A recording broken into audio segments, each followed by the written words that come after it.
चिंता संतानहंतारो यत्पादां गुजरेणवः स्वीयानान्तान् निजाचार्यान्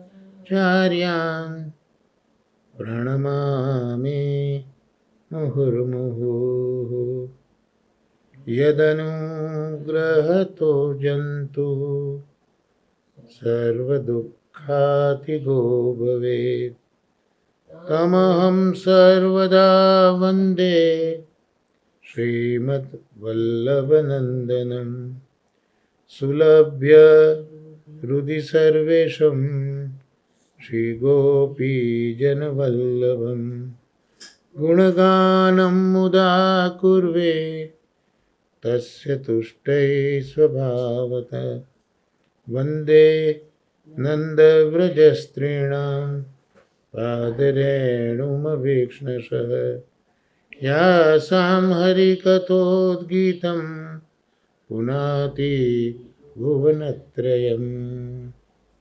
શ્રી મહાપ્રભુજીના અનુગ્રહથી પરમ પૂજ્ય દાદાજી અને પરમ ભાગવત શ્રી નમિતપ્રિય શાસ્ત્રીજીના આશીર્વાદથી આજે શ્રીમદ ભાગવતમાં પ્રથમ સ્કંદના ચોથા અધ્યાયમાં 16મા શ્લોકથી બીજા 5 શ્લોકોનું અવગાહન આપણે કરીશું. એટલે પ્રથમ સ્કંદ ચોથો અધ્યાય અને 16મો શ્લોક આ પ્રમાણે છે, આપ પણ બોલી શકો છો. પરાવરજ્ઞઃ સ ઋષિઃ કાલેનાવ્યક્તરંહસા યુગધર્મ વ્યતિકરમ પ્રાપ્તમ ભુવિ યુગે યુગે. અહીંયા આપણે પહેલાં સંધિ વિચ્છેદ જોઈ લઈએ. તો કાલેના વ્યક્ત રંહસા, એમાં કાલેન વત્તા અવ્યક્ત રંહસા એ સંધિ છૂટી પડશે. હવે એનો અન્વય આપણે જોઈએ તો પરાવરજ્ઞ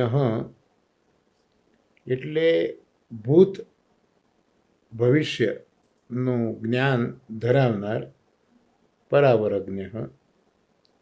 સહ ઋષિ એટલે તે ઋષિ એટલે અહીંયા મહર્ષિ વ્યાસ. અવ્યક્ત રંહસા એટલે જેનો વેગ અસ્પષ્ટ છે એવા. કાલેન એટલે કાળથી, ભુવિ એટલે પૃથ્વી ઉપર, યુગે યુગે પ્રત્યેક યુગમાં, પ્રાપ્તમ પ્રાપ્ત થતા,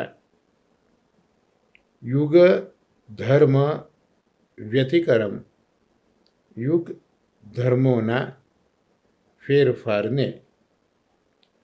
હવે એનો અર્થ એ આગલા શ્લોકો સાથે સંકળાયેલો છે.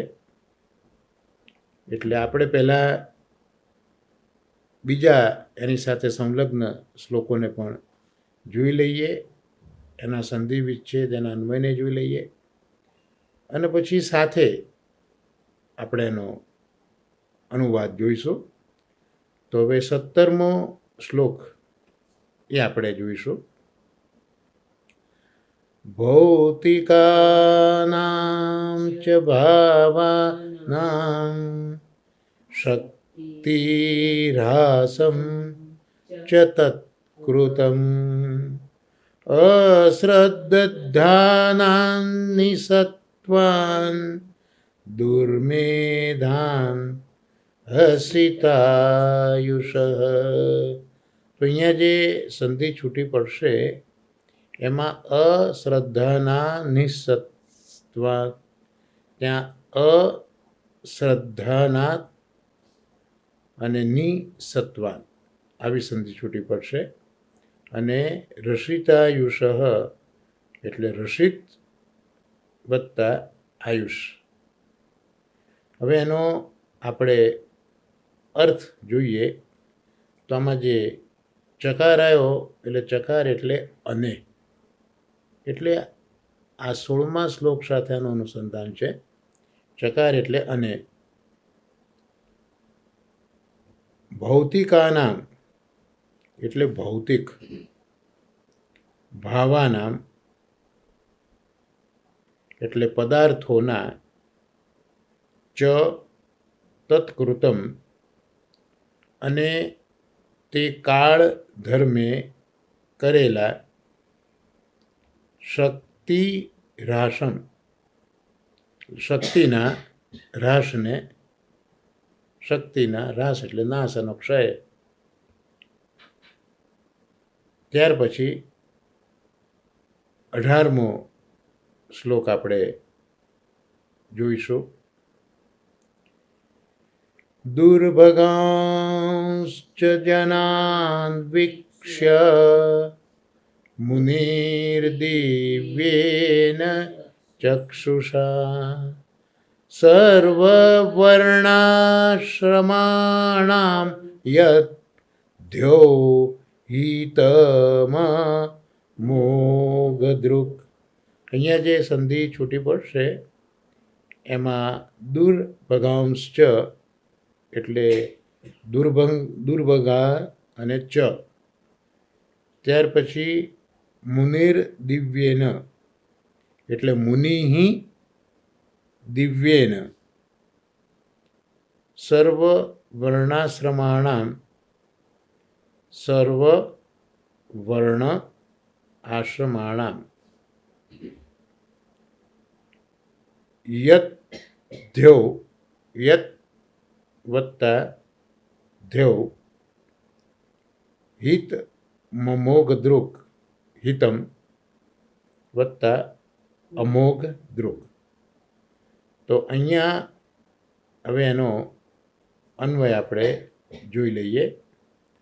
તો દુર્ભગાંગ એટલે દુર્ભાગીઓને, વીક્ષ્ય એટલે જોઈને, અમોઘ દૃક મુનિ એટલે અમોઘ દ્રષ્ટિવાળા, મુનિ એટલે મનનશીલ એવા વ્યાસજી, દિવ્યેન ચક્ષુષા દિવ્ય દ્રષ્ટિથી, સર્વ વર્ણ આશ્રમાણામ સર્વ વર્ણ અને આશ્રમોના, યત હિતમ જે હિત, દધ્યો વિચારવા લાગ્યા.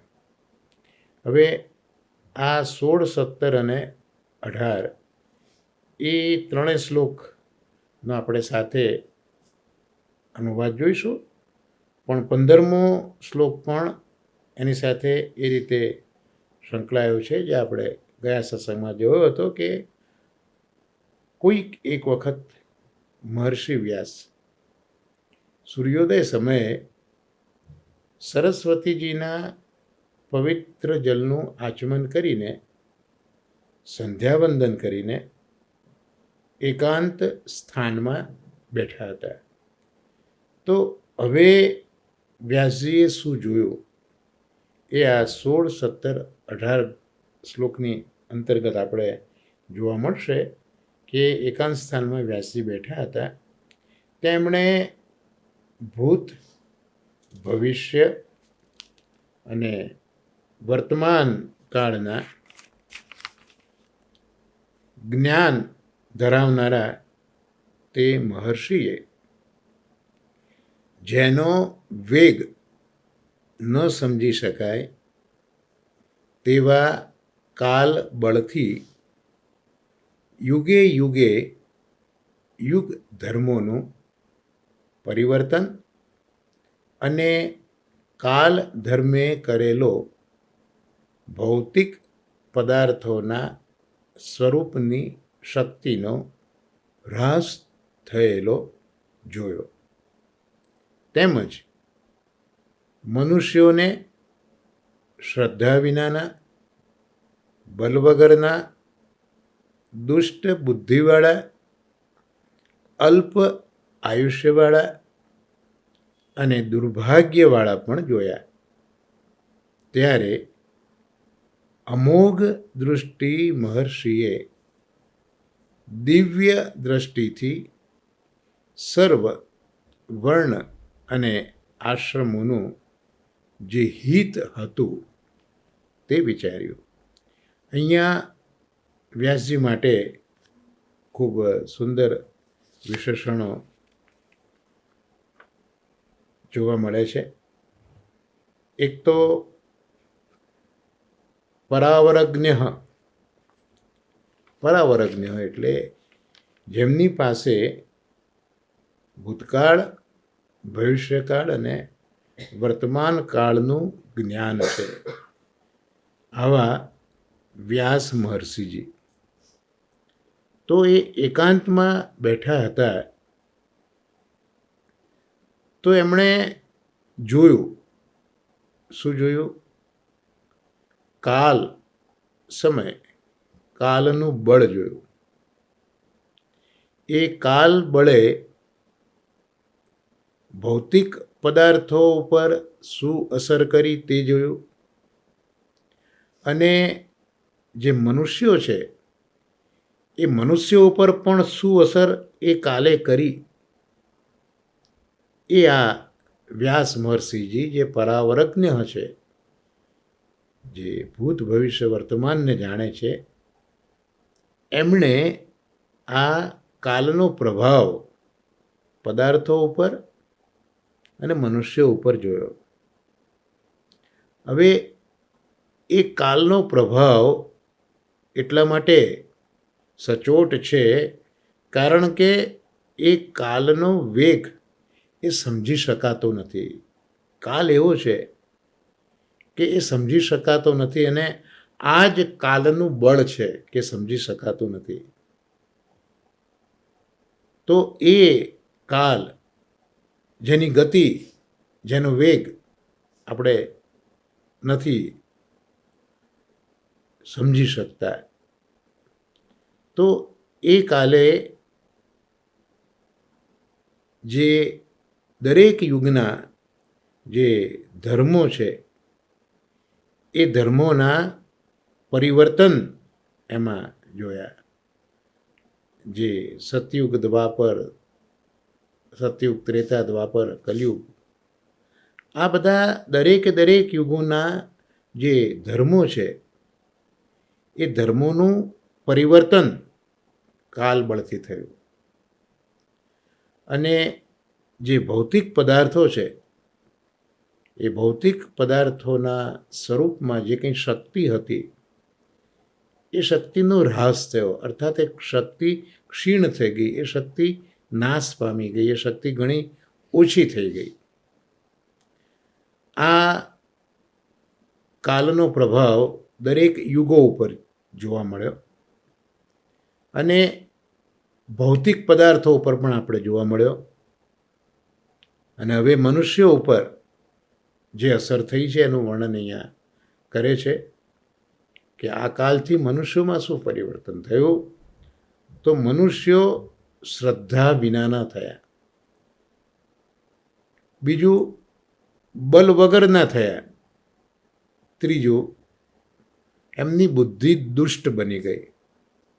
ચોથું, એમનું આયુષ્ય અલ્પ થયું, એટલે અલ્પ આયુષ્યવાળા થયા. અને પાંચમું, દુર્ભાગ્યવાળા જોયા. તો વ્યાસજીએ એકાંતમાં પોતાનું આ જે જ્ઞાન છે એ જ્ઞાનથી આ આવનારા ભવિષ્યને જોયો કે એ ભવિષ્યનો જે ફેરફાર જે યુગો ઉપર થયો, યુગ ધર્મો ઉપર થયો, ભૌતિક પદાર્થો અને એની શક્તિ ઉપર થયો અને મનુષ્ય ઉપર થયો, તે આ ભૂત વર્તમાન ભવિષ્યનું જ્ઞાન ધરાવનારા વ્યાસજી આ બધું જોયું. એટલે વ્યાસજી હવે હિત વિચારે છે. એટલે એ વ્યાસજી જે પરાવર જ્ઞાન ધરાવે છે એ વ્યાસજીની દિવ્ય દ્રષ્ટિ છે, જેને અમોઘ દ્રષ્ટિ કહેવાય. એવી દ્રષ્ટિથી હવે જેટલા જીવો છે સર્વ વર્ણ અને આશ્રમવાળા, એ સર્વ વર્ણ આશ્રમવાળા જે જીવો છે, મનુષ્યો છે, એમનું હિત હતું તે હવે વ્યાસજી વિચારવા લાગ્યા. કારણ કે વ્યાસજીની દિવ્ય દ્રષ્ટિ છે અને એ લોકોના હિતેશી છે, અને બધાના હિતેશી છે એટલે જ વ્યાસ મહર્ષિએ વેદોના પણ વિભાગ કર્યા છે. અને શ્રીમદ મહાભારત, શ્રીમદ ભગવદ્ ગીતા, આ બધું જે રચ્યું છે એની પાછળનું કારણ જીવોનું હિત છે. તો જ્યારે આ ન સમજી શકાય એવા કાલનો પ્રભાવ યુગ ધર્મો ઉપર, પદાર્થો ઉપર, મનુષ્યો ઉપર વ્યાસજીએ જોયો, એટલે વ્યાસજી પોતાની દિવ્ય દ્રષ્ટિથી હવે આ બધાનું હિત કેમ કરવું એનો એ વિચાર કરવા લાગ્યા. અહીંયા દાદાજી સમજાવે છે કે શ્રીમદ ભાગવતનું અવતરણ કેમ થયું. અવતરણ એટલે ભાગવત પહેલાં બિરાજતું તો હતો, ઉપરથી નીચે પધારવું એનું નામ અવતરણ. જેમ અવતારો કહીએ છીએ એમ શ્રીમદ ભાગવત પણ એક અવતાર છે પ્રભુનો, નામાત્મક સ્વરૂપ છે ને. એટલે એનું અવતરણ જે ગોલોક છે ત્યાંથી થયું છે. પણ એ વ્યાસજીની ચિંતામાંથી આ શ્રીમદ ભાગવતનું અવતરણ થયું છે. કારણ કે જે સજ્જનો છે એ સજ્જનોની ચિંતા એ સામાન્ય ચિંતા નથી, પણ ચિંતામણી છે. આપણે પવિત્ર એકાદશીમાં જે ચંદ બાવાનું પ્રાગટ્ય શ્રી મહાપ્રભુજી પાસે થયું છે એનું જો કારણ વિચારીએ તો વસ્તુતઃ તો શ્રી મહાપ્રભુજીની ચિંતા જ હતી ને કે આ જીવો જે અનેક વર્ષોથી વિછર્યા છે, જે સદોષ છે, એ નિર્દોષ ભગવાન સાથે મારે સંબંધ કેમ કરાવવો, આ જ ચિંતા હતી ને. અને એ ચિંતા ચિંતામણી બની ગઈ અને ઠાકોરજીનો પ્રાદુર્ભાવ થયો. શ્રીમદ ભગવદ્ ગીતા એ પણ અર્જુનની જ ચિંતા હતી ને, અને એ જ અર્જુનની ચિંતા ચિંતામણી બની અને શ્રીમદ ભગવદ્ ગીતાનું પ્રાગટ્ય થયું. આપણે આપણા સંપ્રદાયમાં જ જોઈએ તો મહાપ્રભુજીના બંને લાલ નાની ઉંમરથી જ ભાગવતના સંપૂર્ણ પાઠનું પઠન કર્યા પછી, સ્વાધ્યાય કર્યા પછી ભોજન લેતા, એમાં 2-3 દિવસ નીકળી જતા. અને માતૃચરણોને ચિંતા થઈ છે કે નાના બાળકો 3-4 દિવસ ભૂખે કેમ રહે. તો આ ચિંતા પણ ચિંતામણી બની ગઈ આપણા જેવા વૈષ્ણવ માટે, કે જેથી આપણને પુરુષોત્તમ સહસ્રનામ અને ત્રિવિધ નામાવલી આપણને પ્રાપ્ત થયા. તો હંમેશા આવા સત્પુરુષોની જે ચિંતા છે, ચિંતામણી છે. અને જે વિપ્ર છે એ વિપ્રને જો વેદના થઈ તો એ વેદ બની જાય છે. જેમ રામાયણનું પ્રાગટ્ય થયું છે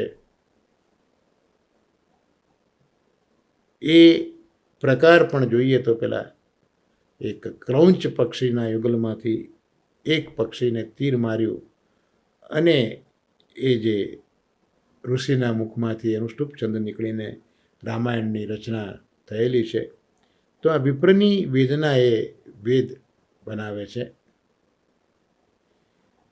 વ્યાસજીની જે વેદના છે એ વિશ્વના દુઃખ દર્શનની વેદના છે. કારણ કે આવનારા સમયને જોયો અને વિશ્વમાં એ શું કરશે એટલે દુઃખી થતા વિશ્વને જોયું, એટલે વ્યાસજીની જે વેદના છે એની સાથે વિશ્વનું દુઃખ સંકળાયેલું છે.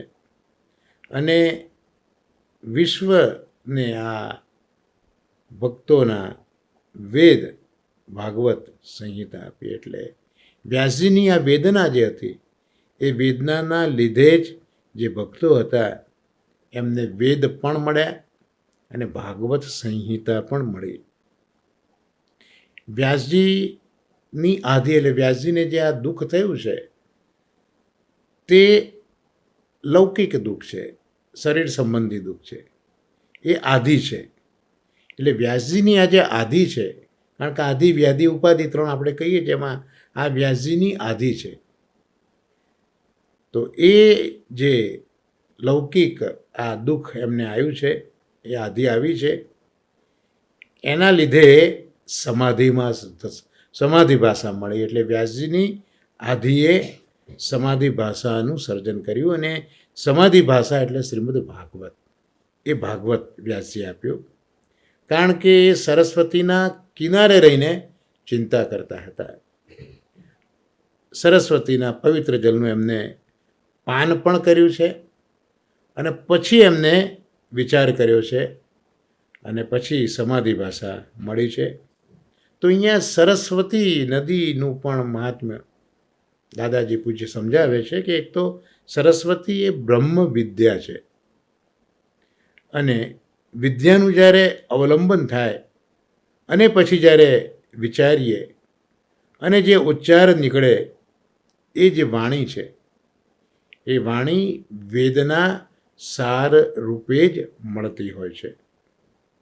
બીજું, વ્યાસજી એકાંતમાં વિચારતા હતા તો હંમેશા દાદાજી સમજાવે છે કે ચિંતન કરીએ, સેવા કરીએ, ધ્યાન કરીએ, લેખન કરીએ.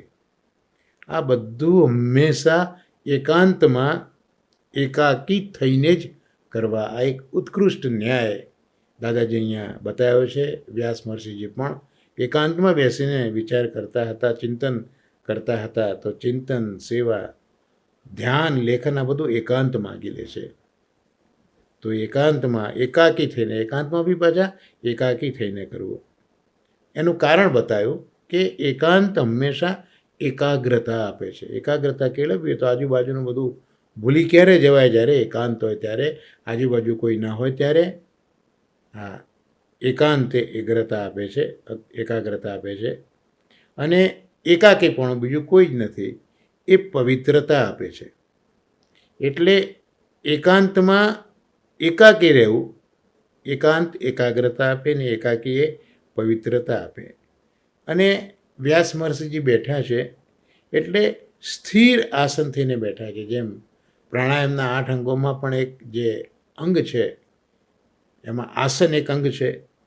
તો અહીંયા વ્યાસજી પણ જે બિરાજ્યા છે એ સ્થિર આસન થઈને બેઠા છે. એટલે જ્યારે એકાંતમાં પણ ચાહે ધ્યાન કરતા હોઈએ, ચિંતન કરતા હોઈએ, લેખન કરતા હોઈએ, ત્યારે હંમેશા સ્થિર આસન થઈને બેસવું જોઈએ. કારણ કે એ સ્થિર આસન મનનું નિરોધ કરે છે. ભટકતા મનને સ્થિર આસન એ અટકાવે છે. ત્યાર પછી વ્યાસજીએ જે ચિંતન કર્યું છે, નદી કિનારો તો જોયો, સરસ્વતી નદી કિનારો તો જોયો. ત્યાર પછી સાત્વિક સમય તો, કારણ કે સૂર્યનો ઉદય થઈ રહ્યો હતો. ઉદિતે રવિમંડલે, રવિમંડલ ઉદિત થઈ રહ્યું હતું. એટલે એ સાત્વિક સમય હતો. એટલે સાત્વિક સમય હંમેશા બુદ્ધિને પ્રેરણા આપે. તો અહીંયા આ અર્થ પણ ખૂબ સુંદર દાદાજીએ સમજાયો છે. અને બદ્રિકાશ્રમ વિશે એક અગત્યની સમજ દાદાજી આપી કે બદ્રિકાશ્રમ 2 છે. આપણે એક બદ્રિકાશ્રમ છે એવું હંમેશા વિચારીએ છીએ, પણ બદ્રિકાશ્રમ 2 છે એમ દાદાજી લખે છે. એક ગંધમાદન પર્વત ઉપર છે અને બીજું સિંધુવનની અંદર પણ બદ્રિકાશ્રમ છે. એટલે અહીંયા જે બદ્રિકાશ્રમનો ઉલ્લેખ કર્યો વ્યાસ મહર્ષિજીના આશ્રમનો, એ સિંધુવનમાં છે એવું દાદાજીએ અહીંયા બતાવ્યું છે. હવે વ્યાસજીને ઋષિ તરીકે પણ ઓળખાયા છે. તો આ જે ઋષિ છે એ હંમેશા ત્રિકાલદર્શી હોય, ત્રિકાલદર્શી ઋષિ. એટલે એ કાલને પણ જોઈ શકે, એટલે કાલના દ્રષ્ટા છે એટલું નહીં, પણ કાલના સૃષ્ટા પણ છે, એટલે કાલને સર્જી પણ શકે આવા ઋષિ છે.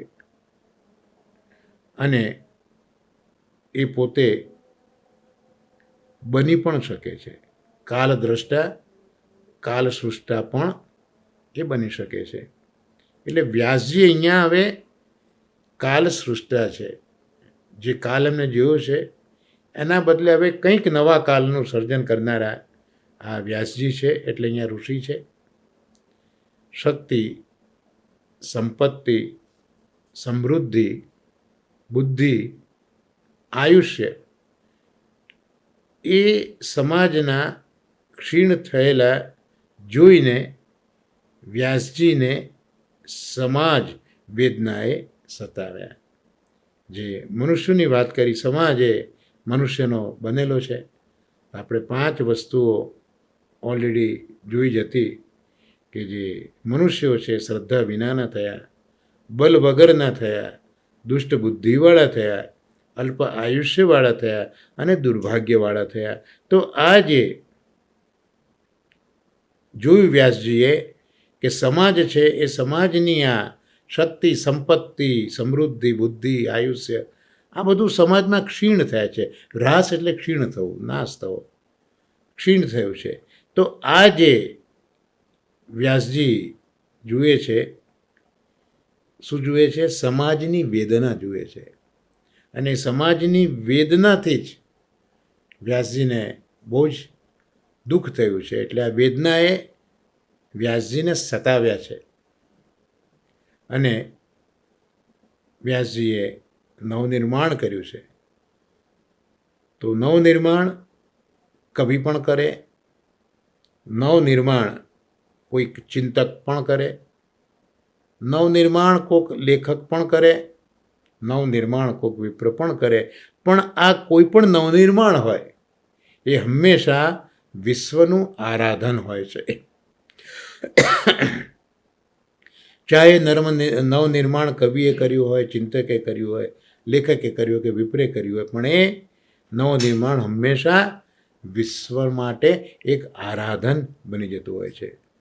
અને શ્રીમદ ભાગવત જે શર્યું છે એના દ્વારા વિશ્વને નવચેતના મળી છે, આત્મ જાગૃતિ મળી છે, સાથે સાથે શક્તિ, સમૃદ્ધિ, બુદ્ધિ આ વગેરે પણ શ્રી ભાગવતે આપ્યું છે. એમાં માર્ગદર્શન છે.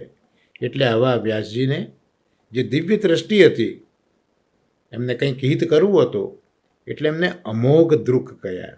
અમોઘ દૃક એટલે કે આર્ષ અવલોકન, જે વસ્તુ બીજા નથી જોઈ શકતા આવનારા સમયની, એ વ્યાસજી જોઈ શકે છે. માટે એમને અમોઘ દૃક, દૃક એટલે દ્રષ્ટિ, અમોઘ એટલે આર્ષ દ્રષ્ટિ, જે બીજા કોઈ નથી જોઈ શકતા એવી દ્રષ્ટિ વ્યાસજીની છે. અને વ્યાસ મહર્ષિજી પાસે આમ જ્ઞાન છે, તપ છે, ઉપાસના છે અને અનુગ્રહ છે. એટલે અમોઘ દ્રષ્ટિ જે હોય એ અમોઘ દ્રષ્ટિવાળી વ્યક્તિમાં આ 4 વસ્તુઓ હોય એમ દાદાજી સમજાવે છે. એક તો જ્ઞાન હોય, બીજું તપ હોય, ત્રીજું ઉપાસના હોય અને ચોથો અનુગ્રહ હોય. આ 4 વસ્તુનો સમન્વય એ આ વ્યાસ મહર્ષિજીને અમોઘ દૃક બનાવે છે. તો આ રીતે 16, 17 અને 18 એ 3 શ્લોકો આપણે શ્રી મહાપ્રભુજીની કૃપાથી અને પૂજ્ય દાદાજીના આશીર્વાદથી જોયા. હવે ક્રમમાં આગળ વધીએ. 19મો શ્લોક અને 20મો શ્લોક. તો 19મો શ્લોક આપણે જોઈએ. ચાતુર્હોત્રમ કર્મ શુદ્ધમ પ્રજાનામ વીક્ષ્ય વૈદિકમ વ્યદધાત યજ્ઞ સંતત્યે વેદમેકમ ચતુર્વિધમ. અહીંયા સંધિ છૂટી પડશે. વેદમ એક એ સંધિ છૂટી પડશે.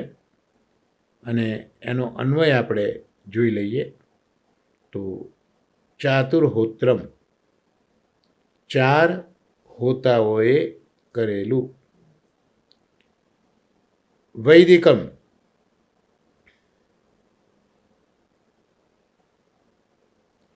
એટલે વેદ સંબંધી.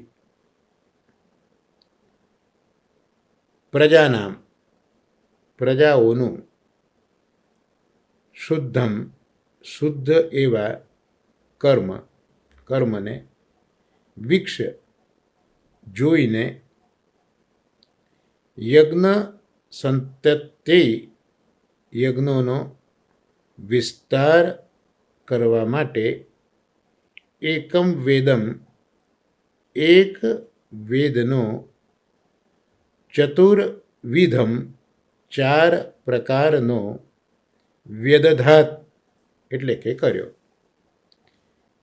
એનો અનુવાદ જોઈએ તો 4 હોતાઓથી કરવામાં આવનાર ચાતુર્હોત્ર નામના પ્રજાઓના શુદ્ધ વૈદિક કર્મને જોઈને યજ્ઞનો વિસ્તાર કરવા એક જ વેદની 4 પ્રકારમાં વહેંચણી કરી. હવે અહીંયા જે યજ્ઞ કરીએ છીએ એ કર્મને ચાતુર્હોત્ર કહ્યું. એનું કારણ અહીંયા બતાવ્યું કે એમાં 4 હોતા હોય, 4 ઋત્વિજો હોય. કોઈ પણ યજ્ઞ કરીએ એમાં 4 હોતા હોય, એટલે કે ઋત્વિકો હોય. હોતા હોય, અધ્વર્યુ હોય, ઉદ્ગાતા હોય અને બ્રહ્મા હોય. આ 4 ઋત્વિજો, એટલે એ 4થી આ યજ્ઞ થાય માટે એને ચાતુર્હોત્ર નામ આપવામાં આવ્યું છે. તો વ્યાસ મહર્ષિજીએ જે આ યજ્ઞ છે એ યજ્ઞનો પણ વિસ્તાર કરવો હતો. એટલે વેદ તો એક જ હતો, એ એક વેદને 4 પ્રકારની અંદર વ્યાસજીએ વહેંચી દીધા. એવું અહીંયા 19મા શ્લોકમાં આપણને જોવા મળે છે. હવે 20મો શ્લોક આપણે જોઈએ તો ત્યાં ઋગ યજુઃ સામાથર્વાખ્યા વેદાશ્ચત્વાર ઉદ્ધૃતા ઇતિહાસ પુરાણમ ચ પંચમો વેદ ઉચ્યતે. તો અહીંયા સંધિ વિચ્છેદ આપણે જોઈએ તો ઋગ યજુઃ સામાથર્વાખ્યા, એટલે ઋગ યજુઃ સામ અથર્વ આખ્યા. વેદાશ્ચત્વાર, વેદાઃ ચત્વારઃ, અને પંચમો એટલે પંચમઃ વેદ. હવે એની અંદર આપણે અન્વયાર્થ જોઈએ તો ઋગ યજુઃ સામ અથર્વ આખ્યા, એટલે કે ઋગ્વેદ, યજુર્વેદ, સામવેદ અને અથર્વવેદ એવી સંજ્ઞાવાળા ચત્વારઃ એટલે 4, વેદાઃ એટલે વેદો, ઉદ્ધૃતાઃ વિભાગવાળા કર્યા, ઇતિહાસ પુરાણમ ચ અને ઇતિહાસ પુરાણને પંચમઃ વેદ 5મો વેદ ઉચ્યતે કહેવાય છે. એનો અનુવાદ જોઈએ તો ઋગ્વેદ, યજુર્વેદ, સામવેદ, અથર્વવેદ આવી સંજ્ઞાથી 4 પ્રકારે વેદોનો વિભાગ કર્યો. ઇતિહાસ અને પુરાણ નામનો પંચમ વેદ પણ કહેવાય છે. એટલે આગલા શ્લોકમાં આપણે જોયું કે ચાતુર્હોત્રની અંદર 4 ઋત્વિજો જોઈએ, 4 હોતાઓ જોઈએ. તો એ યજ્ઞ કરવા માટે વેદોની જરૂર પડે. તો વેદ એક હતો, એટલે વ્યાસ મહર્ષિજીએ એક વેદના 4 ભાગ કર્યા: ઋગ્વેદ, યજુર્વેદ, સામવેદ અને અથર્વવેદ. આ 4 વેદ કર્યા, જેમાં યજ્ઞ દરમિયાન કયા શ્લોકો બોલવાના, યજ્ઞમાં કઈ ક્રિયાઓ કરવાની, એ શ્લોકો પાછા કોક બોલનારા અને એ ક્રિયામાં જરૂરી વસ્તુઓ લાવી આપનારા. તો આ રીતે ઋગ્વેદ, યજુર્વેદ, સામવેદ અને અથર્વવેદ એ નામથી એક જ વેદ હતો, પણ એના 4 વિભાગ કર્યા. અને 5મો વેદ પણ વ્યાસ મહર્ષિએ આપ્યો, એનું નામ ઇતિહાસ અને પુરાણ. તો આ ઇતિહાસ અને પુરાણ એને અહીંયા પંચમ વેદ તરીકે વ્યાસ મહર્ષિજી ઓળખાવે છે. એટલે એક વેદના 4 ભાગ કરીને 4 વેદો તો મળ્યા, પણ સાથે સાથે આ ઇતિહાસ અને પુરાણ, ઇતિહાસ એટલે મહાભારત અને પુરાણ એટલે શ્રીમદ ભાગવત, અને એ સિવાયના બાકીના 18 પુરાણો પણ પંચમ વેદ તરીકે ઓળખાય છે. અહીંયા દાદાજી સમજાવે છે કે ચાતુર્હોત્ર એ એક જાતની કર્મની સંજ્ઞા છે. ચાતુર્હોત્ર નામનું એક કર્મ છે. એ કર્મ ચાતુર્હોત્ર તરીકે અહીંયા ઓળખાયું. એ કર્મનું નામ, એ કર્મની સંજ્ઞા, એ કર્મની ઓળખ ચાતુર્હોત્ર તરીકે આપી. ચાતુર્હોત્ર એટલે 4નો તો ઉલ્લેખ થયો, એટલે અધ્વર્યુ,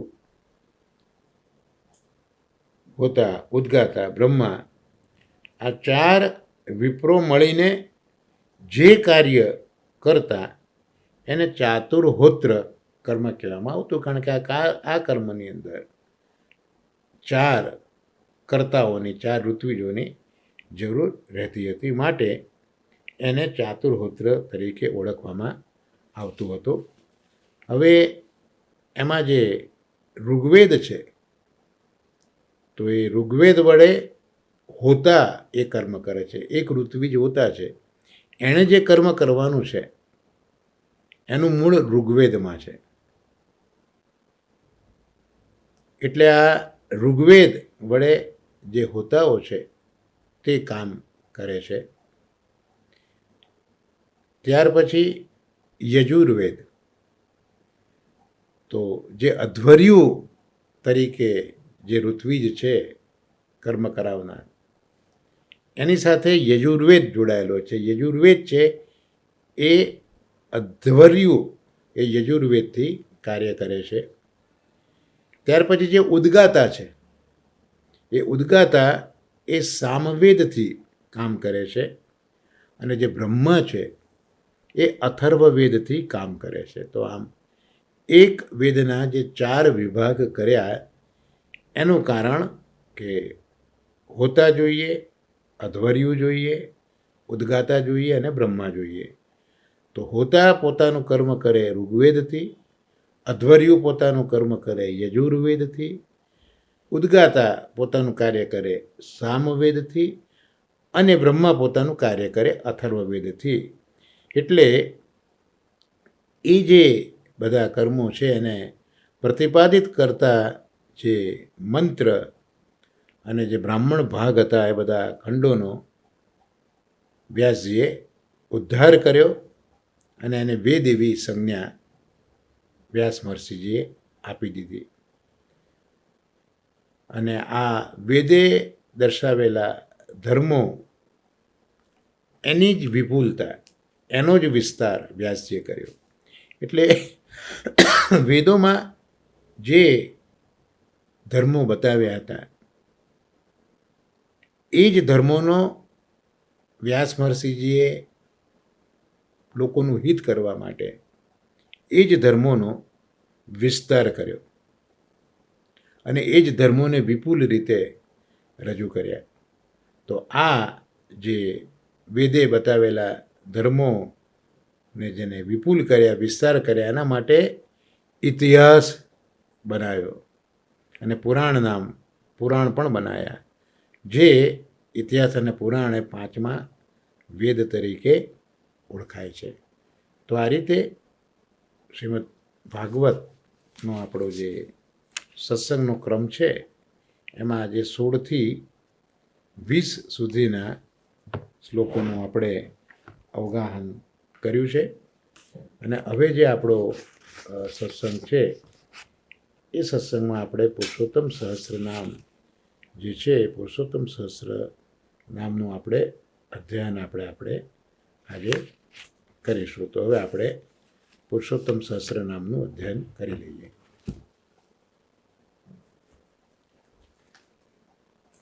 પુરુષોત્તમ સહસ્ત્રમાં છેલ્લે આપણે 31મો શ્લોક જોયેલો હતો. આજે હવે 32મો શ્લોક આપણે જોઈશું. આપની પાસે પુસ્તક બિરાજે છે, 132મું પેજ તમને જોવા મળશે. ત્યાં મહાપ્રભુજી આજ્ઞા કરે છે, ગુણાતીતો નવદ્યાત્મા સર્ગલીલા પ્રવર્તક સાક્ષાત સર્વ જગત કર્તા મહદાદિ પ્રવર્તક. 118મું નામ આવશે, ગુણાતીત. શ્રી રઘુનાથજી મહારાજ બે અર્થો આ નામના આપે છે. ગુણાતીત એટલે ગુણોથી રહિત, અને બીજો અર્થ આપે છે કે ગુણોને દૂર કરવાથી જ જેમની પ્રાપ્તિ થાય છે એવા ભગવાન. એને વિશેષમાં આપ સમજાવે છે કે આ 3 ગુણો એટલે 3 ગુણો કયા? તો આ 3 ગુણો કયા, કોને બનાવ્યા? તો પ્રકૃતિ જ આ ગુણોને બનાવનારી છે. અને આ જે 3 ગુણો બન્યા એ સત્વ, રજ અને તમ, પ્રકૃતિ અને પુરુષ, આ બંનેનું સર્જન પણ ઠાકોરજીએ જ કર્યું છે. ઠાકોરજી તો નિર્ગુણ છે, પણ સૃષ્ટિનું સર્જન કરવું છે ને, એટલે ઠાકોરજીએ આ 3 ગુણો પ્રગટ કર્યા. જેમ એક રૂની પૂણી હોય એમાં આપણે તાર જોઈ શકતા નથી, પણ એને કાંતીએ તો એમાંથી તાર નીકળે છે. એમાં નિર્ગુણ ભગવાનમાં ગુણો તો છે જ નહીં, પણ એ નિર્ગુણ ભગવાનમાંથી આ ગુણો પ્રગટ થયા છે. જે પ્રકૃતિ અને પુરુષની જે પ્રભુએ ઉત્પત્તિ કરી છે એમાં આ જે 3 ગુણો છે એ પ્રકૃતિએ સ્વીકારી લીધા. એટલે પ્રકૃતિના 3 ગુણો બની ગયા, સત્વ, રજ અને તમ. તો પ્રભુ એવા છે કે આ 3 ગુણોથી પ્રભુ પોતે લીપાતા નથી. એટલે આ ગુણો ઉપર, આ જે ગુણોની અસર છે પ્રભુ ઉપર કોઈ થતી નથી. અર્થાત સત્વ, રજ અને તમ, આ 3 ગુણો જે જુદા જુદા વિકારો કરતા હોય, દાખલા તરીકે સત્વગુણ છે એનાથી વ્યક્તિ જ્ઞાનવાળો બને, શાંત બને. રજોગુણ ખૂબ જ ક્રિયાઓ કરાવે, તમોગુણ જળ બનાવે. તો આ બધા જે ગુણોના વિકારો છે એ પ્રભુમાં થતા નથી.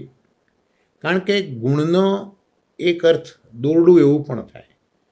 ગુણના ઘણા અર્થ થતા હોય, પણ એમાંથી અહીંયા ગુણ એક લક્ષણ બતાવ્યું, સત્વ, રજ, તમ, અને બીજો અર્થ બતાવ્યો ગુણ એટલે એક રજ્જુ, અર્થાત એક દોરડું. તો દોરડું શું કામ કરે, રજ્જુ શું કામ કરે? તો એ બાંધવાનું કાર્ય કરે. એટલે સત્વ, રજ, તમ એ ગુણ છે, પણ એ ગુણ સાથે સાથે એ રજ્જુ એટલે દોરડું છે, અને દોરડું કામ હંમેશા બાંધવાનું કરે.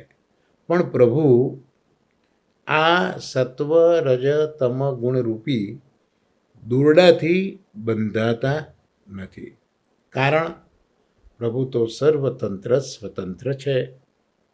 અને આવા પ્રભુને અમે જો પામવું હોય તો આપણે બીજો અર્થ જે જોયો કે આ 3 ગુણોને દૂર કરવાથી જ પ્રભુની પ્રાપ્તિ થાય છે. તો હવે જે ભક્તો છે એ ભક્તો જ્યારે પ્રભુને પામવા ઈચ્છે ત્યારે આવા પ્રભુને પામવા માટે ભક્તોએ પણ 3 ગુણોના વિકારોથી દૂર રહેવું પડે, અથવા તો પોતાનામાં રહેલા 3 ગુણોના વિકારોને દૂર કરવા પડે. તો જ આ ગુણાતીત ભગવાનની પ્રાપ્તિ થાય. શાસ્ત્રોમાં પ્રભુનું જે વર્ણન છે ત્યાં પ્રભુના ગુણો બતાવ્યા છે, પણ એ ગુણો અલૌકિક છે. અલૌકિક ગુણો એટલા માટે છે કે લૌકિક ગુણો એ ક્લેશ કરાવનારા છે, જ્યારે અલૌકિક ગુણો જે છે એ પ્રભુના આનંદમય સ્વરૂપ સાથે સંકળાયેલા છે.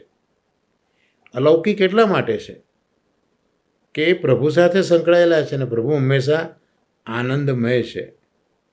એટલે પ્રભુનું આ મહાસામર્થ્ય છે જેનાથી આપ વિશ્વની ઉત્પત્તિ, સ્થિતિ અને લય એ લીલા પ્રભુ કરી શકે છે. એટલે આનંદમય પ્રભુનું આ સામર્થ્ય જે અલૌકિક ગુણો ઉત્પન્ન કરે છે, કારણ કે સત્વ, રજ અને તમ આ 3 અલૌકિક ગુણો છે જેનાથી આનંદ સ્વરૂપ પ્રભુ સત્વાત્મક પોતાના આ અલૌકિક ગુણથી સર્જન કરે છે. રજ જે છે એમાં ચૈતન્યને મૂકે છે અને આનંદ જે સ્વરૂપ છે એ આનંદનું દાન કરે છે. અસ્થિ પ્રાપ્તિ એ જે આપણે કહીએ છીએ તો એ આનંદની ઉત્પત્તિ, સ્થિતિ અને લય, સતથી ઉત્પત્તિ, ચિત્તથી સ્થિતિ અને આનંદથી લય, આ 3 લીલા કરે છે. અસ્થિ ભાતિ પ્રિયમ, અસ્થિ ભાતિ પ્રિયમ, આ જે 3 વસ્તુ છે સત્વ, સચ્ચિત અને આનંદ સાથે સંકળાયેલી છે. તો આ રીતે ગુણાતીત એ 118મું નામ જોયું. હવે 119મું નામ અનવદ્યાત્મા. એનો અર્થ આપ શ્રી કરે છે કે જેમનો આત્મા, આત્મા એટલે અહીંયા અવતાર એવો પણ અર્થ કર્યો છે, જેનો આત્મા અવતાર એ જાણી શકાય તેવો નથી એવા ભગવાન. એટલે ભગવાનનો આત્મા અને અવતાર જાણી શકાય એવો નથી.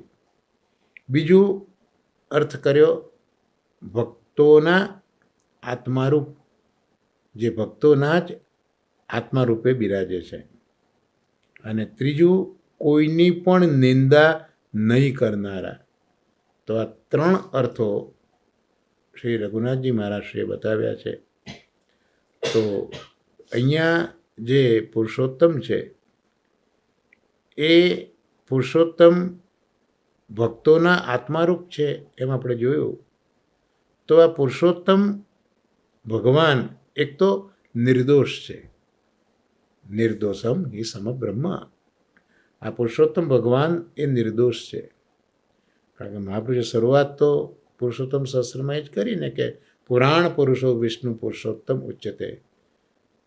તો આ પુરુષોત્તમ ભગવાન એ નિર્દોષ છે.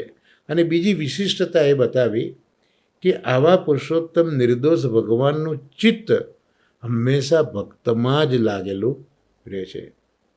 ભક્તનું ચિત્ત તો લાગેલું રહે, યહ મને લાગ્યો મેરો શ્યામ સુંદર અહિર્ષો, પણ ભગવાનનું ચિત્ત પણ ભક્તમાં જ લાગેલું રહેશે. એટલે ભગવાનની નિર્દોષતાનું પ્રમાણ મહાપ્રભુજીએ આપણને આપ્યું છે અંતઃકરણ પ્રબોધમાં કે કૃષ્ણાત પરમ નાસ્તિ દૈવમ વસ્તુતો દોષ વર્જિતમ. એટલે આવા પ્રભુ જે છે એમનું સ્વરૂપ, એમનો આત્મા, એમનો અવતાર એ કોઈ જાણી શકતું નથી. કારણ કે આપણે આગળ જોયું કે ભગવાનમાં લૌકિક ગુણો છે નહીં. બીજું, ભગવાન નિર્દોષ છે અને ભગવાનનું પોતાનું ચિત્ત જ ભક્તમાં છે. તો આ નિર્દોષ ભગવાન જેનું ચિત્ત પોતાના ભક્તમાં છે, તો એવા પ્રભુનું સ્વરૂપ કે અવતાર આથી કોઈ જ જાણી શકતું નથી. ત્યાર પછી જે ભગવદીઓ છે એ ભગવદીઓ ઉપર પ્રભુની કૃપા થઈ છે, એટલે પ્રભુનું કૃપાબળ આ ભગવદીઓને પ્રાપ્ત થયું છે. તો આવા જે પ્રભુના ભક્તો છે, જે અનુગ્રહિત છે પ્રભુથી, એ પ્રભુના સ્વરૂપને કંઈક સમજી શકે છે. એટલે આવા ભક્તોને પણ સર્વત્ર સંભાવ હોય છે, એટલે કોઈની નિંદા કરતા નથી. જે ત્રીજો અર્થ પણ કર્યો મહારાજશ્રીએ કે કોઈની પણ નિંદા નહીં કરનારા. તો જે ભગવદીઓ છે, જેમને પ્રભુની કૃપાનું દાન થયું છે, એથી એ પ્રભુના સ્વરૂપને સમજી શક્યા છે. અને પ્રભુના સ્વરૂપને સમજી શક્યા છે એટલે જેમ પ્રભુનો સમભાવ છે, એ સંભાવ આ ભક્તોની દ્રષ્ટિમાં પણ હોય છે. એટલે એ ભક્તો પણ દરેક જગ્યાએ સમભાવ રાખે છે. જેમ ભગવદ ભાવ એ શુદ્ધ છે અને અદ્વૈતમય છે. ભગવાનની નજરમાં બધા જ સરખા છે, બધું જ ભગવદ સ્વરૂપ છે. ત્યાં કોઈ માયાનો પ્રવેશ નથી, માટે જ એને શુદ્ધ કર્યું. જ્યાં બે નથી પણ એક જ છે, અને જ્યાં માયાનો પ્રવેશ નથી માટે શુદ્ધ છે. આવું શુદ્ધ અદ્વૈતમય જે ભગવદ ભાવ હોય છે, એવા ભક્તો કોઈની નિંદા કરતા નથી. કારણ કે આની નજરમાં તો ચાહે કોઈ સારો હોય, ચાહે કોઈ ખરાબ હોય, તો એ સાપેક્ષતા આવા બધા ભક્તોની નથી હોતી. કારણ કે એમનામાં તો શુદ્ધ અદ્વૈત ભાવ આવ્યો છે. એટલે દરેક જગ્યાએ સારો હોય કે ખોટો હોય, જડ હોય કે ચૈતન્ય હોય, એ દરેક જગ્યાએ પોતાના પ્રભુ જે નિર્દોષ છે એવા પ્રભુના જ દર્શન કરે છે. એટલે દરેકે દરેક જે જીવ છે એ જીવમાં પ્રભુના દર્શન કરે છે. એટલે કોઈ જીવની એ નિંદા કરતો નથી. ગુસાઈજી મહારાજે પણ પોતાના પુત્રોને કહ્યું છે કે રાવણ પણ જો ઘરે આવે તો એનું પણ તમે સ્વાગત તો કરજો જ ગૃહસ્થી તરીકે, કારણ કે એ પણ કૃતિ તો છેવટે ઠાકોરજીની જ છે ને. તો આ રીતે જે દ્રષ્ટિ છે એ ભગવદીઓની શુદ્ધ અદ્વૈત ભાવવાળી થાય. એટલે કોઈની નિંદા કરતા નથી, કોઈની સ્તુતિ પણ કરતા નથી. પ્રભુ આવા ભક્તોનો ઉદ્ધાર કરવા પોતાનું ચિત્ત પરોવે છે. તો પ્રભુ શા માટે પોતાનું ચિત્ત ભક્તોમાં પરોવે છે એનું કારણ પણ અહીંયા બતાવ્યું કે આવા ભક્તો જે નથી કોઈની નિંદા કરતા, નથી કોઈની સ્તુતિ કરતા. સ્તુતિ પણ એટલા માટે નહીં કે તમે કોકની સ્તુતિ કરો છો તો બીજાને તમે એના કરતાં ઓછો ગણો છો. તો એનો અર્થ એ થયો કે તમે ત્યાં દ્વૈત ભાવ વિચાર્યો. એટલે જે નિંદા પણ નથી કરતો, જે સ્તુતિ પણ નથી કરતો, આવા જે ભક્તો છે એવા ભક્તોનો ઉદ્ધાર પ્રભુએ કરવો છે. એટલે અનવદ્યાત્મા, એટલે જેમનો ચિત્ત આખું ભક્તોના ઉદ્ધાર કરવા માટે રોકાયેલું છે, એવું આ નામનો અર્થ અહીંયા આપણને જોવા મળ્યો. હવે 120મું નામ આપણે જોઈએ. સર્ગલીલા પ્રવર્તક, એટલે સૃષ્ટિની રચનાની લીલા કરનારા. આ ત્રીજો સ્કંદ ચાલી રહ્યો છે આપણા પુરુષોત્તમ સહસ્ત્રમાં. આમાં સર્ગ એટલે સર્જન. તો એ જે સર્ગલીલા છે એ ભાગવતનો ત્રીજો સ્કંદ છે. તો સર્ગલીલા પ્રવર્તક એટલે સૃષ્ટિ રચનાની લીલા કરનારા એ ઠાકોરજી છે. એટલે સૃષ્ટિની રચના એનું નામ સર્ગ, જે ત્રીજા સ્કંદમાં જોવા મળે. તો ત્યાં પંચમહાભૂતો પૃથ્વી, જલ, તેજ, વાયુ અને આકાશ, એ 5 મહાભૂતો. બીજી 5 તન્માત્રા, એટલે શબ્દ, સ્પર્શ, રૂપ, રસ અને ગંધ. આ 5 માત્રાઓ કહેવાય. 5 જ્ઞાનેન્દ્રિયો, જીભ, નાક, કાન, આંખ અને ત્વચા. એટલે અહીંયા જે જીભ છે એ જીભ સંકળાયેલી છે રસ સાથે, નાક સંકળાયેલું છે ગંધ સાથે, કાન સંકળાયેલા છે શબ્દ સાથે, આંખ સંકળાયેલી છે રૂપ સાથે, અને ત્વચા સંકળાયેલી છે સ્પર્શ સાથે. માટે આ શબ્દ સ્પર્શ રૂપ રસ ગંધને તન માત્રા કહેવાય. એટલે જે આ 5 જ્ઞાનેન્દ્રિયો છે એની સાથે સંકળાયેલી માત્રાઓ છે. ત્યાર પછી 5 કર્મેન્દ્રિયો, તો મુખ, હાથ, પગ, ગુદા અને ગુહ્ય, આ 5 કર્મેન્દ્રિયો છે જેના દ્વારા માણસ કામ કરે છે. અને સાથે સાથે બુદ્ધિ, એટલે 5 મહાભૂત, 5 તન્માત્રા 10, 5 જ્ઞાનેન્દ્રિયો 15, 5 કર્મેન્દ્રિયો 20 અને બુદ્ધિ. આ 21નો જે જન્મ એનું નામ સર્ગલીલા, એવું અહીંયા આપણને પંચમલાલજી સમજાવે છે. બ્રહ્મમાં જે ગુણો છે, બ્રહ્મના જે ગુણો છે એમાં ક્ષોભ થાય છે. આપણે આગળ જોયું કે બ્રહ્મમાંથી જ, નિર્ગુણ બ્રહ્મમાંથી ગુણો પ્રગટ થયા, જે પ્રકૃતિએ સ્વીકારી લીધા. એ ગુણોમાં પરસ્પર ક્ષોભ થાય છે, પરસ્પર અથડાય છે. તો એના લીધે એ જે ગુણો છે એ ગુણો વિષયતા પામે છે. અને એમાંથી પછી આ સર્ગલીલા જુદા જુદા જે આપણે આ ગણ્યા એ આ ગુણોના ક્ષોભમાંથી જુદા જુદા વિષયો રૂપે એ પ્રગટ થાય છે, જે આ સર્ગલીલા છે. એટલે ત્રીજા સ્કંદમાં જે 5મો અધ્યાય છે એની અંદર 23મો શ્લોક એ આ બધું આપણને બતાવે છે. ને એના પ્રમાણે જોઈએ આપણે તો ભગવાન પહેલાં એકલા હતા, બધા જીવોના આત્મારૂપ હતા, સમર્થ હતા. ભગવાને બહુરૂપ થવાની ઈચ્છા કરી. એકોહમ બહુશ્યામ પ્રજાયેય, આમ પ્રભુ સર્ગલીલા ચલાવે છે. ત્યાર પછી 121મું નામ આપણે જોઈએ, સાક્ષાત સર્વ જગત કરતા. એટલે આ જગતની રચના પોતે જ કરી છે, પોતે જ આ જગતની રચના કરનારા છે. શાસ્ત્રો એવી આજ્ઞા કરે છે કે આ સર્વ ભૂત, ભવિષ્ય અને વર્તમાન જગત એ સ્વરૂપે પુરુષ એટલે પરમાત્મા જ છે. ચાહે ભૂતકાળમાં હતો, ચાહે ભવિષ્યમાં થશે, કે ચાહે વર્તમાનમાં, આ જે કંઈ જગત છે, જે હતું, થવાનું અને છે, એ સ્વરૂપે પુરુષ એટલે કે પરમાત્મા જ છે, આવું શાસ્ત્રો કહે છે. શાસ્ત્ર બીજું પણ કહે છે, સર્વ ખલ્વિદમ બ્રહ્મ, આ સર્વ બ્રહ્મરૂપ જ છે. શાસ્ત્ર એ પણ કહે છે કે આ જગતમાં, આ જગમાં પરમાત્માનો અંશ જ આવિર્ભાવ રૂપે પ્રકટ થયો છે. મમૈવાંશો જીવ લોકે જીવભૂત સનાતન, ગીતામાં આજ્ઞા છે.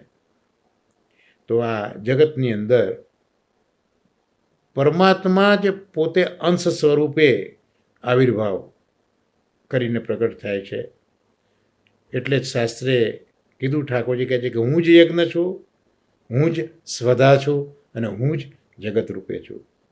અને એટલે જ ભાગવતની અંદર જે મંગલાચરણનો શ્લોક છે, જન્માદ્યસ્ય, ત્યાં જન્મ આદિ જે છે, જેને બનાવ્યા છે એ આ ઠાકોરજી જ છે, એવું આપણે મંગલાચરણમાં સમજ્યા છે. અને પ્રભુએ આજે જગત રચ્યું એમાં એમને બીજા કોઈની જરૂર નથી પડતી, કોઈની અપેક્ષા નથી. એ પોતે પોતાના સ્વરૂપથી જ જગતનું નિર્માણ કરે છે. એટલે જગતનું નિર્માણ કરવા માટે જે પદાર્થો જોઈએ એ ઉપાદાન કારણ પણ પ્રભુ જ છે, અને એ પદાર્થોમાંથી સર્જન કરનાર નિમિત્ત કારણ પણ પ્રભુ છે. તો આમ પ્રભુ એ સાક્ષાત સર્વ જગત કરતા છે. અને આ 32મા શ્લોકનું છેલ્લું નામ જોઈ લઈએ, 122મું નામ, મહદાદિ પ્રવર્તક, એટલે મહત તત્વ વગેરે તત્વોને પ્રગટ કરનારા એવા પરમાત્મા છે. ભાગવતના ત્રીજા સ્કંદના 5મા અધ્યાયમાં આ ઉલ્લેખ કર્યો છે. તતઃ અભવન મહત્તત્વ, અર્થાત ત્યાર પછી પરમાત્માથી મહત્તત્વ એ પ્રગટ થયું છે. અને આ મહત્તત્વ જ મુખ્ય છે. આ જે જગતનું સર્જન છે ને, સૃષ્ટિનું સર્જન, એમાં મહત્તત્વ જ મુખ્ય છે. અને તેના જ જેવા અહંકાર અને પંચમહાભૂત વગેરે રચનાર અને તે તત્વોને પ્રેરનાર પણ પ્રભુ છે. એટલે મહત્તત્વમાંથી જ અહંકાર અને પંચમહાભૂત થયા છે. પણ એ બધાની રચના કરનાર, એ બધા તત્વોને પ્રેરનારા એ પણ પ્રભુ છે, એવું અહીંયા કહેવા માગે છે. અને આપણે જો શાસ્ત્રના પ્રમાણે આપણે થોડોક વિચાર કરીએ તો ભગવદ શક્તિ, આ જે જગતનું સર્જન થયું છે એના અંગે થોડોક વિચાર કરીએ તો ભગવાનની એક શક્તિ છે જેનું નામ માયા છે. આ માયા પણ 3 પ્રકારની છે. એક જગતને મોહ કરાવે છે, વ્યામોહિકા. બીજું જગતને ઉત્પન્ન કરવામાં પ્રભુને મદદરૂપ થાય છે, એટલે સર્વભવન સામર્થ્ય જે છે એવી માયા. અને ત્રીજી આધિદૈવિક માયા, જે નિત્ય લીલામાં ઉપયોગી છે. આ માયા એ જ અવિદ્યા કરે છે. પૂતના પણ જે આવેલી હતી એ મૂળા માયા અવિદ્યાનું સ્વરૂપ હતું. 3 પ્રકાર ત્યાં અવિદ્યાના આપણે ભાગવતમાં જોયા હતા. તો આ માયા પણ એક માયા મોહ કરાવે છે, વ્યામોહ કરાવે છે. બીજી જગત કરવામાં પ્રભુને ઉપયોગી થાય છે. અને ત્રીજી નિત્ય લીલામાં ઉપયોગી થાય છે. હવે જગતમાં આપણે ઓવરઓલ જોઈએ તો ઘણી વસ્તુઓ છે. એમાં 5 વસ્તુઓ મુખ્ય આપણને દેખાશે. એક તો દ્રવ્ય દેખાશે. દ્રવ્ય એટલે પંચમહાભૂત રૂપી દ્રવ્ય. બીજું કાલ દેખાશે, જેની જ હમણાં આપણે વાત વ્યાસ મહર્ષિજીના પ્રસંગમાં જોઈ. એટલે બીજી વસ્તુ કાલ છે. ત્રીજી વસ્તુ કર્મ છે, જે આપણે જોઈ રહ્યા છે, થઈ રહ્યું છે. ચોથો સ્વભાવ છે. અને 5મું જીવ. તો આ 5 મુખ્ય વસ્તુઓ આ જગતની અંદર છે. પંચમહાભૂત, કાલ, કર્મ, સ્વભાવ અને જીવ. અને આ 5 વસ્તુ ભાગવત કહે છે કે વાસુદેવ ભગવાનથી જુદી નથી. એટલે વાસુદેવ જેમાં આપણે જોયું ને, સર્વ કરતા, આગળ આપણે હમણાં બધા નામનો વિચાર કર્યો ને, સર્વ જગત કરતા. તો આ 5 વસ્તુઓ જે દેખાય છે જગતમાં, એ સ્વરૂપે ભગવાન જ છે. એ ભગવાનથી જુદી નથી. હવે આપણે હમણાં જ જોયું કે ભગવાનને અનેક થવાની ઈચ્છા થઈ. સવૈ નૈવ રેમે, સ એકાકી ન રમતે, એમને એકલાને ન ગમ્યું. સદ્વિતીયમ ઈચ્છત, એટલે એમણે બીજાની ઈચ્છા કરી. અને સ હેતાના વાસ, એ જ પોતે બધું જ બન્યા ત્યાં સુધી કે પતિશ્ચ પત્નીશ્ચ ભવત, એ પોતે જ પતિ અને પત્ની રૂપે બન્યા. આ જગતનું સર્જન કેમ થયું ત્યાં પ્રકાર જોયો. એટલે આથી જ આ ભગવાને જગતની સ્થિતિ, ઉત્પત્તિ અને સંહાર માટે ગુણો પ્રગટ કર્યા. એટલે ભગવાન નિર્ગુણ છે, પણ હવે જગત બનાવવું છે તો એ જગતનું સર્જન કરવું પડશે, એનું પાલન કરવું પડશે, એનો લય કરવો પડશે. એટલે ભગવાને 3 ગુણો પ્રગટ કર્યા છે. એટલે નિર્ગુણ ભગવાને ગુણો ઉત્પન્ન કર્યા. જેમ મેં આગળ સમજાયું, રૂમાંથી દોરો નીકળે તેમ.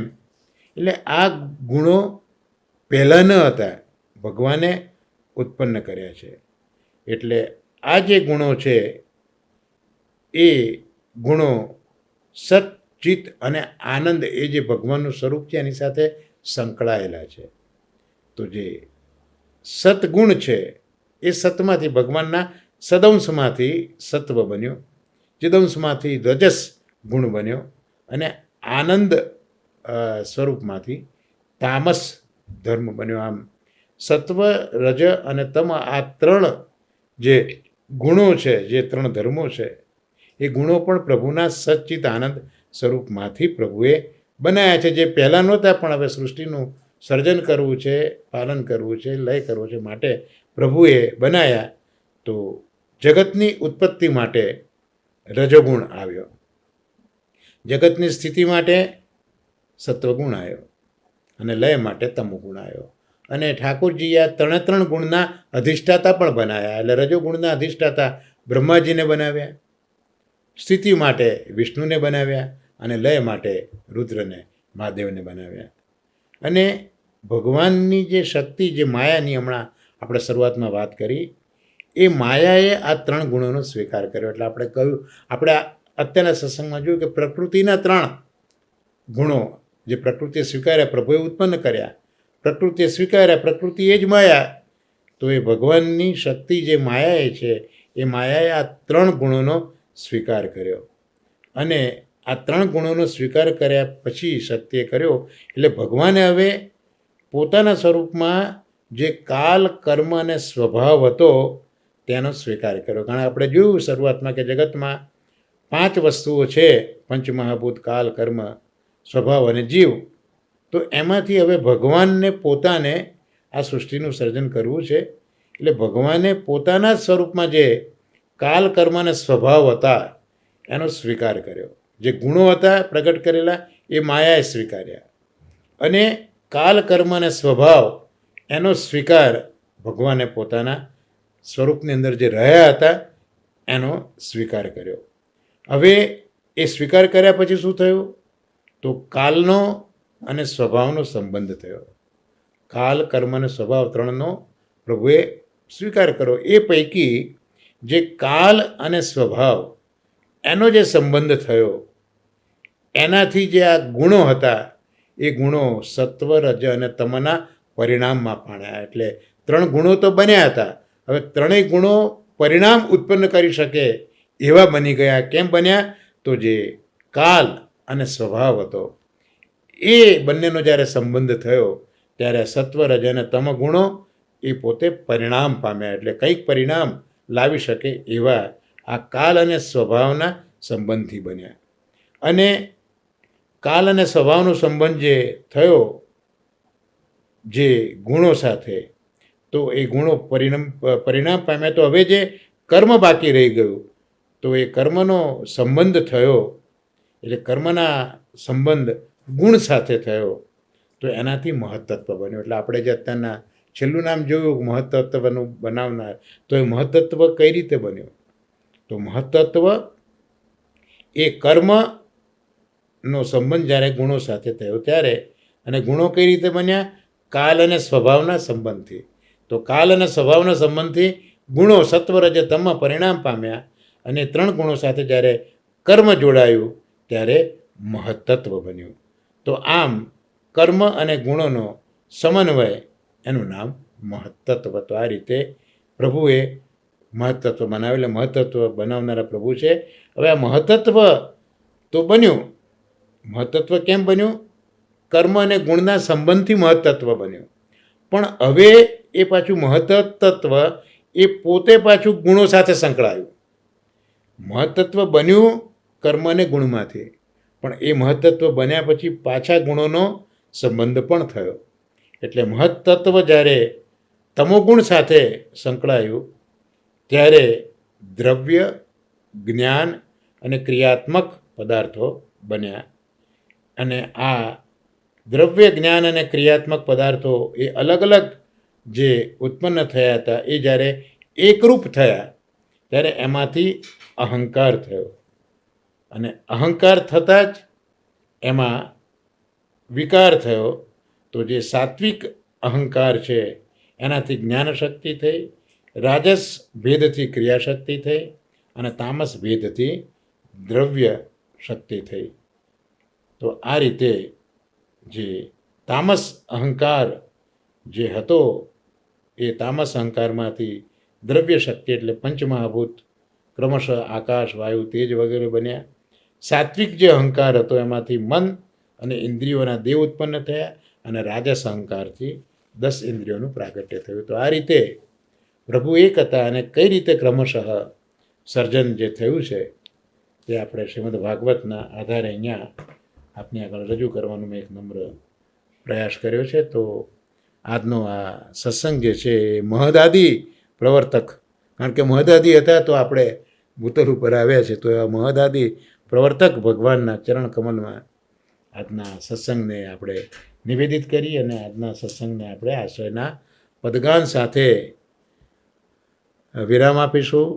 આપણે સાથે બોલીએ, દ્રઢઈન ચરણન કેરો ભરોસો, दृढ़ैन चरणन केरो श्री वल्लभ नख चंद्र छटा बिन सब जुग माज अंधेरो भरोसो दृढ़ैन चरणन केरो साधन और नहीं आ कलि में जासू होत निवेरो सूर कहा कह दुविध आदरो बिना मोल को चेरो भरोसो दृढ़ चरणन केरो। श्री गोवर्धन नाथ की जय। श्याम सुंदर श्री अम्बे महाराणी की जय। आचार्य जी श्री महाप्रभु जी की जय। सर्वे वैष्णव ने महाराज वर्षाना भगवत स्मरण અને વંદન શ્રી વલ્લભ